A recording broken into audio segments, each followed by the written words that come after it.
Dahulu, di daerah Sumedang, Sumatera Selatan, ada seorang pangeran bernama Serunting. Ia adalah anak keturunan raksasa yang namanya Putri Tenggang. Suatu hari, Pangeran Serunting mempersunting seorang gadis desa bernama Siti. Setelah menikah, ia mengajak istrinya untuk tinggal di istana. Namun, Siti bingung. Di satu sisi, ia tidak ingin berpisah dengan adik laki-lakinya yang bernama Arya Tebing, tapi di sisi lain ia harus patuh pada suaminya. Dinda tidak tahu harus berbuat apa lagi, Kanda. Dinda tidak tega jika harus meninggalkan Arya Tebing, adik Dinda satu-satunya, kata Siti kepada suaminya. Kalau begitu, bagaimana jika Arya Tebing kita ajak untuk tinggal bersama di istana? Usul Pangeran Serunting. Siti pun menerima saran tersebut.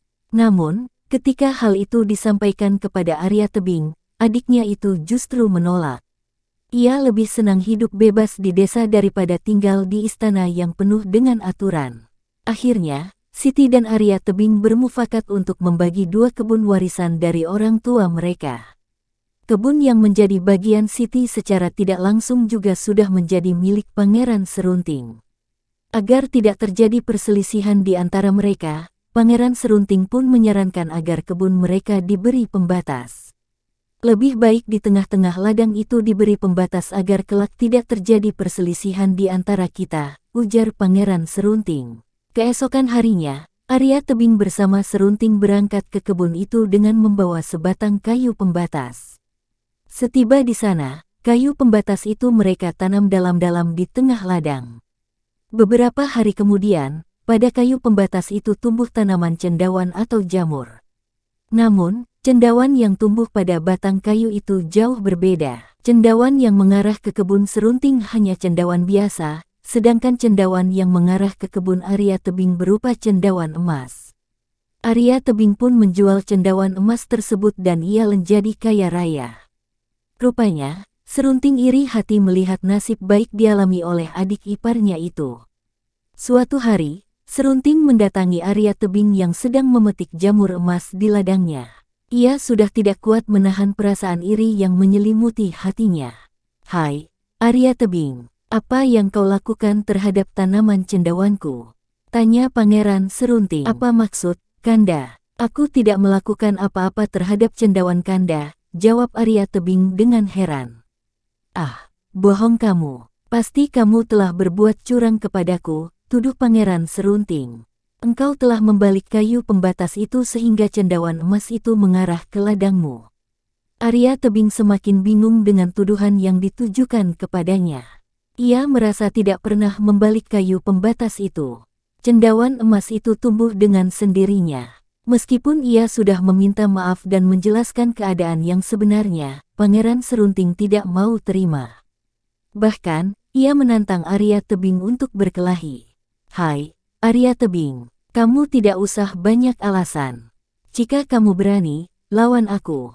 Aku menantangmu," tantang Pangeran Serunting. Arya Tebing bingung untuk menjawab tantangan itu. Ia menyadari bahwa dirinya akan mungkin mampu menghadapi kakak iparnya Sakti Mandraguna itu. Tapi, jika ia menolak tantangan itu, Pangeran Serunting pasti akan membunuhnya. "Baiklah, Kanda. Aku akan terima tantangan Kanda, tapi berilah aku waktu 2 hari untuk berpikir," pinta Arya Tebing. "Baik, kalau itu maumu.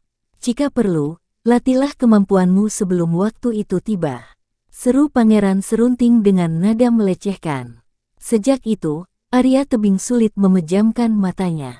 Ia bingung mencari cara agar bisa mengalahkan Pangeran Serunting. Sehari sebelum pertarungan itu dimulai, ia akhirnya menemukan jalan keluarnya. "Aha, aku tahu cara sekarang," gumam Arya Tebing. "Kak Siti pasti tahu kelemahan Pangeran Serunting." Arya Tebing menemui kakaknya secara sembunyi-sembunyi. Ia kemudian meminta kepada kakaknya agar mau memberitahu kelemahan Pangeran Serunting. "Kak Siti, tolong kasih tahu aku mengenai kelemahan Pangeran Serunting," bujuk Arya Tebing, "kalau tidak, ia pasti akan membunuhku." Siti tidak menjawab, hatinya sedang bingung, tidak ingin adiknya mati, tapi ia pun tidak mampu mengkhianati suaminya.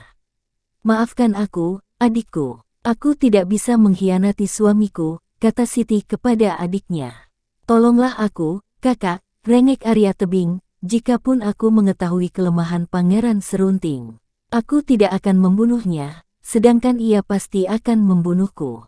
Apakah kakak rela melihat aku tewas di tangan suami kakak sendiri? Siti kembali terdiam. Ia tersentuh dengan perkataan adiknya. Baiklah, Dik, aku akan memberitahukannya, tapi kamu harus berjanji untuk tidak membunuhnya, ujar Siti. Baik, aku janji. Aku tidak akan membunuhnya, kata Arya Tebing. Akhirnya, Siti pun membocorkan rahasia kelemahan suaminya kepada Arya Tebing. Rahasia kesaktian suamiku ada pada rumput ilalang yang selalu bergetar walaupun tidak tertiup angin, kata Siti. Jika kamu menombak rumput ilalang itu, kekuatannya langsung lenyap seketika. Baik, Kak, terima kasih atas bantuannya, ucap Arya Tebing. Pada hari yang telah ditentukan, Pangeran Serunting dan Arya Tebing pergi ke sebuah padang ilalang. Setiba di sana, pertarungan pun dimulai. Baru saja pertarungan itu dimulai, Arya Tebing sudah mulai terdesak oleh serangan-serangan kakak iparnya. Hal itu menunjukkan bahwa betapa tingginya kesaktian Pangeran Serunting. 26. Meskipun demikian, Arya Tebing tidak gentar karena sudah mengetahui kelemahan sang pangeran. Pada saat yang tepat, ia segera menombak ilalang yang bergetar di padang itu. Seketika itu pula, sang pangeran jatuh tersungkur ke tanah dengan keadaan luka parah. Merasa dikhianati oleh istrinya, Pangeran Serunting pergi meninggalkan kampung halamannya menuju ke Gunung Siguntang untuk bertapa.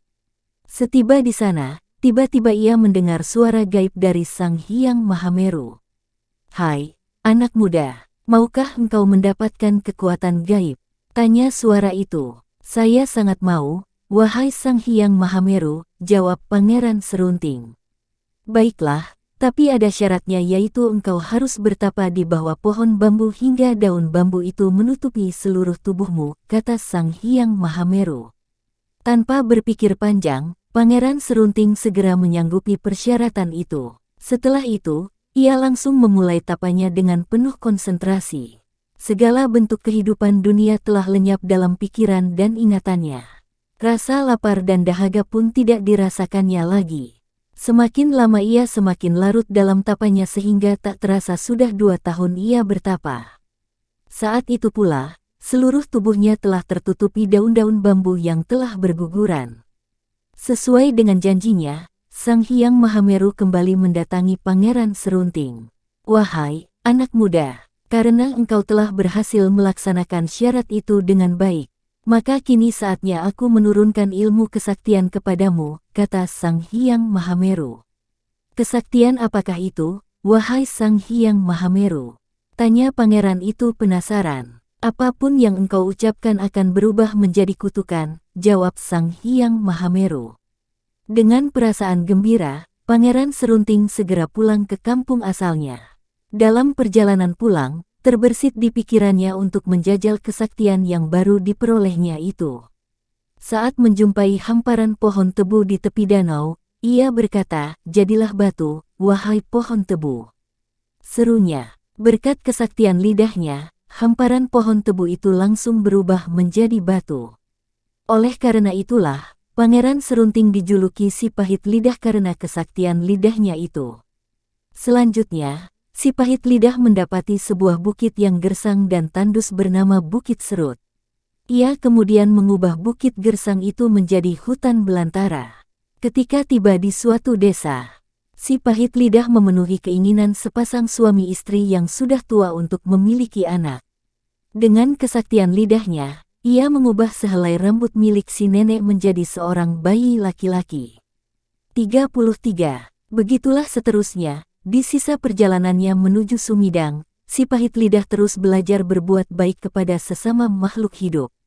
Setiba di kampung halamannya, rasa dendamnya kepada Arya Tebing pun hilang sudah seiring dengan perbuatan baiknya di sepanjang perjalanan. Ia pun meminta maaf kepada adik iparnya itu, juga kepada istri tercintanya.